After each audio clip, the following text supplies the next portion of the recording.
गया, हम देखें कि सब लोग बोली और बुराई।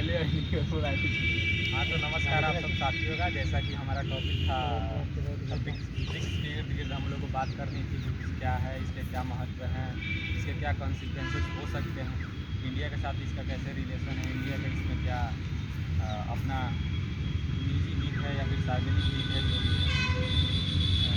सबसे पहले हम बात करते हैं ब्रिक्स परिकल्पना की।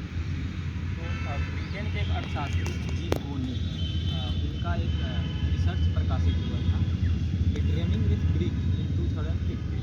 इसमें उन्होंने बताया था कि 2050 तक ये जो इमर्जिंग कंट्री है, डेवलपिंग कंट्री, जो उभरती हुई अर्थव्यवस्था है, वो अपनी संसाधनों का उपयोग करके, मतलब संसाधनों का उपयोग इन द सेंस कि इनकी जो संसाधनों की डाइवर्सिटी है, किसी के पास कच्चा माल है तो किसी के पास अनुसंधान है, किसी के पास नए नए इनोवेशन के टेक्नोलॉजी है, ये सब मिला के 2050 तक जितने भी विकसित देश हैं विश्व में, उनको काउंटर कर पाएंगे।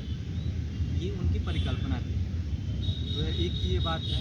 उसके बाद वो 2006 में क्या हुआ, इवन जनरल असेंबली की जो मीटिंग थी, तो इन 4 देशों को शीर्ष प्रतिनिधित्व गए थे, विदेश मंत्री थे, उन्होंने अनौपचारिक एक मीटिंग की और मीटिंग में ये बात अनौपचारिक रूप से कही कि ऐसा एक संगठन बनाया जाएगा, ग्रुप बनाया जाएगा संगठन में। तो संगठन बनाने का जो वो क्या बोलते हैं, 2009 में पहली मीटिंग हुई, जहाँ पर इन्होंने क्या बोलते हैं ब्रिक्स का गठन किया है। ब्रिक्स दरअसल कोई संगठन नहीं है, ग्रुप है, क्योंकि इसके अपने चार्टर आर्टिकल्स वगैरह नहीं है, केवल एक ग्रुप है। इसकी 2 संस्थाएं हैं, जो एक CRI के रूप में हम देखते हैं, एक न्यू डेवलपमेंट बैंक के रूप में देखते हैं। अब हम देखते हैं कि ये ब्रिक्स का महत्व क्या है हमारा। जैसा कि ब्रिक्स में 5 कंट्री हैं। पाँचों कंट्री के अगर देखा जाए आबादी, विश्व में 5 कंट्री की, ब्रिक्स में जितनी भी पूरे विश्व की जितनी भी आबादी है, ब्रिक्स की अकेले आबादी 42% के करीब आती है। 16% इंटरनेशनल ट्रेड होते हैं, 24% GDP हम लोग साझा करते हैं विश्व के साथ।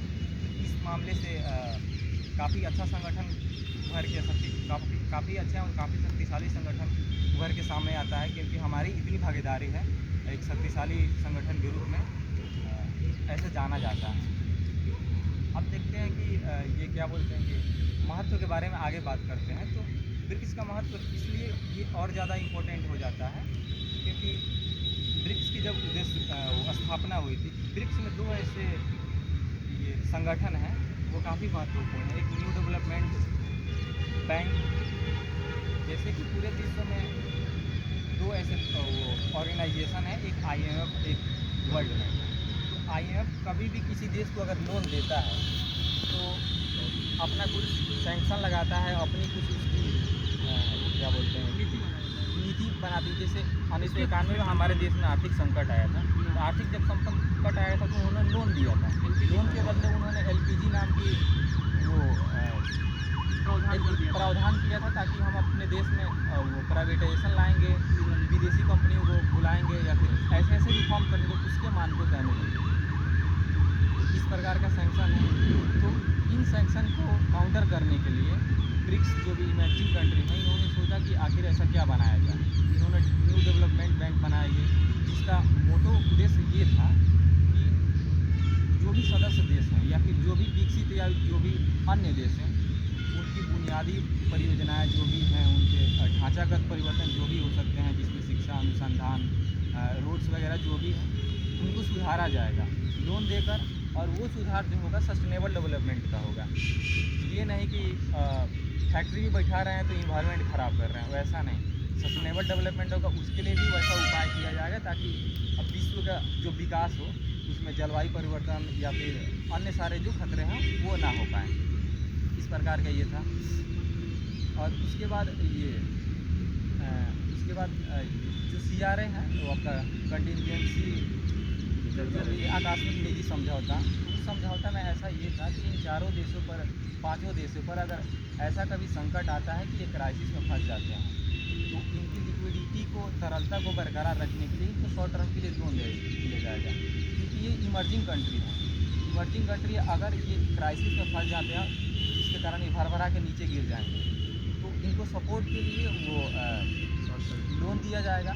पहले IMF क्या है ना कि वो IMF अगर लोन देता है किसी देश को तो उसमें है IMF की जितनी भी मुद्राएं हैं, उसमें जितने भी रिजर्व पैसे हैं, उसमें 17% पैसा आपका अमेरिका का है, 1% इंडिया का है, 6% चाइना का है। तो IMF का रूल ऐसा है कि अगर IMF किसी देश को लोन देता है तो इसमें 85% वोटिंग चाहिए। तो अकेले ही 17% अमेरिका का है, जब तक अमेरिका उसमें वोट नहीं करेगा अपना तो 85% होगा ही नहीं। तो सीधा सीधा देखा जाए तो IMF अमेरिका का बैंक है, जिससे अन्य देशों को लोन लेने में काफ़ी परेशानी होती है। लोन वही देश ले सकते हैं जिसका निजी हित अमेरिका से जुड़ा हुआ हो, राजनीतिक हित अमेरिका से जुड़ा हुआ हो। उसके ये सापेक्ष में ये बनाया गया CRA, ताकि जो भी विकासशील देश हैं जो उभर रहे हैं इनको स्वतंत्र रूप से सहायता प्रदान की जाए। और इसका उद्देश्य इसका महत्व एक तरफ से ये भी देखा जा सकता है कि जैसे जैसे अमेरिका का प्रभुत्व बढ़ते जा रहा है राजनीतिक और आर्थिक रूप से, तो उसकी डॉलर की मुद्रा भी पूरे विश्व में अपनी छाप छोड़ रही है, मजबूत होते जा रही है। तो ऐसा ना हो कि बाद में डॉलर ही सबसे सर्वप्रमुख मुद्रा हो जाए। अब कोई भी समाज तभी टिकता है जब उसका आर्थिक स्थिति ठीक हो। तो आर्थिक स्थिति ठीक हो तो उसकी डॉलर भी होनी और मुद्रा भी क्या होगी, इसको तय करना पड़ेगा। इसीलिए ये CRA में वो क्या बोलते हैं, ब्रिक्स का एक संगठन का एक उद्देश्य ये भी था कि इसको हम लोग बना रहे हैं तो इसके इतर, डॉलर के इतर एक ऐसी मुद्रा की साथ खड़ा करना जो समय आते हुए इसकी बराबरी हम कर सकें।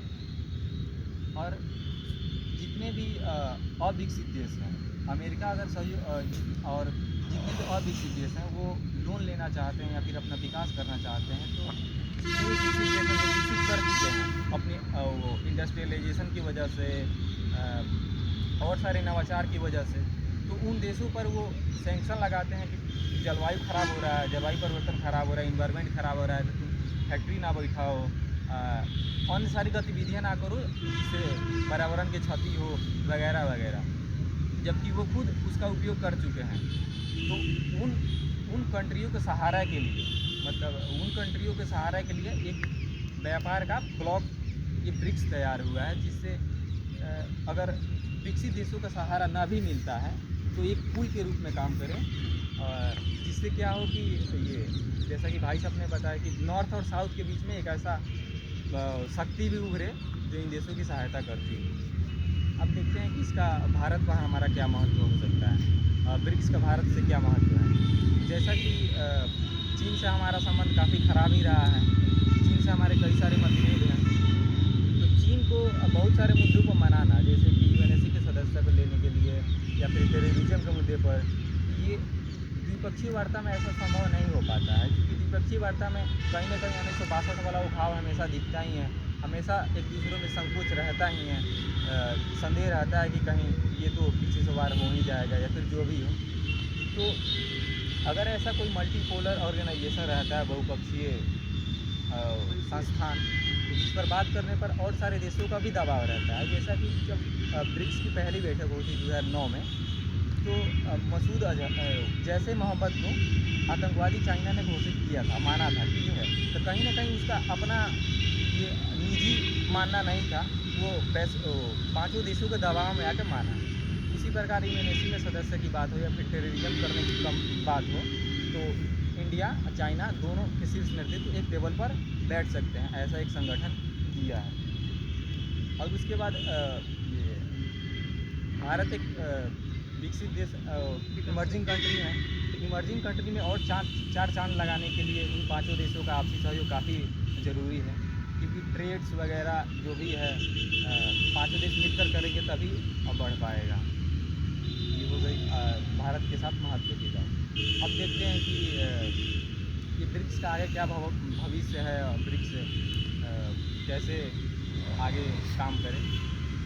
ब्रिक्स संगठन तो ठीक है, लेकिन ब्रिक्स का संगठन का मतलब ये था कि हम लोग एक दूसरे की आर्थिक सहायता करेंगे। तो अगर देखा जाए अब तो ये ब्रिक्स आर्थिक सहायता को लेकर नहीं, बल्कि एक राजनीतिक बहस का मंच बन गया है। जैसे कि चाइना इंडिया के बीच राइवलरी हो, या फिर रसिया इंडिया के बीच में भी कभी कभी राइवलरी हो जाती है। तो ये कहीं ना कहीं अपनी अपनी प्रासंगिकता धीरे धीरे थोड़ी थोड़ी मतलब हो रहा है। इसको सुधार के लिए हमें आर्थिक ये मुद्दे पर स्टेबल रहना चाहिए और हेल्थी डिस्कशन का एक मंच बनाना चाहिए, जिससे कि ब्रिक्स और सफलता मिल जाएगी।